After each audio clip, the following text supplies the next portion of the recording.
জানিস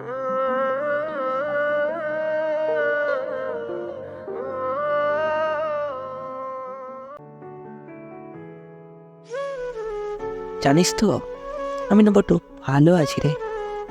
তোকে ছাড়া সত্যিই ভালো আছি।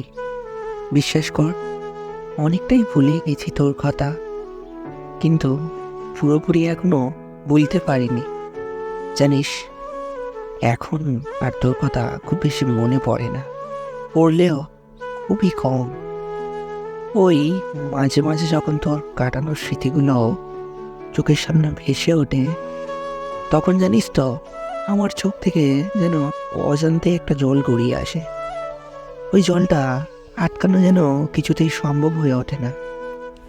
হাত দিয়ে সেই জল মুছি আর অন্য কিছু ভাবি, যাতে আমাকে আর পুরানো কথাগুলো ভেবে কষ্ট না পেতে হয়। আজ প্রায় 1.5 বছর হতে চলল, তোর সাথে কোনো যোগাযোগ নেই। মাঝে মাঝে অনেক কথাই মনে হয়, হয়তো আর কিছুদিন পর থেকে সেটাও আর মনে হবে না।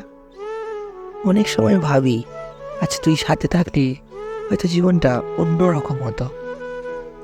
জানি না কিভাবে তোকে বলে বোঝাবো। হয়তো ভালো থাকার মধ্যেও কোনো এক জায়গায় গিয়ে তুই নামক মানুষটা থেকেই গেলি। কষ্ট তো হবেই, কেন হবে না বল? তোর সাথে তো আমি 5টা বছর কাটিয়েছিলাম। সেই 5টা বছর কি কম?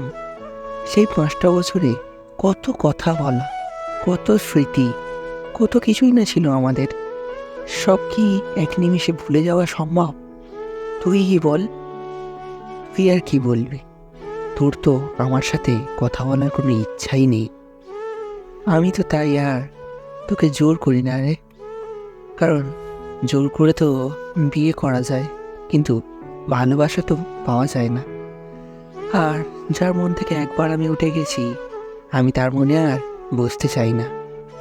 তুই যখন আমাকে ছেড়ে চলে গেলি, তখন না তোকে অনেক জোর করেছিলাম, কিন্তু তোর অনেক কথায় আমি বুঝতে পেরেছিলাম তুই হয়তো আর আমার সাথে থাকতে চাস না। তাই তো আস্তে আস্তে তোকে জোর করা ছেড়ে দিলাম, মুক্ত করে দিলাম রে তোকে। তুই ভালো থাকিস রে তোর নতুন মানুষকে নিয়ে। আমি জানি না আমি তোকে ভুলতে পারবো কি না, আর আমিও চেষ্টা করছি রে ভালো থাকার।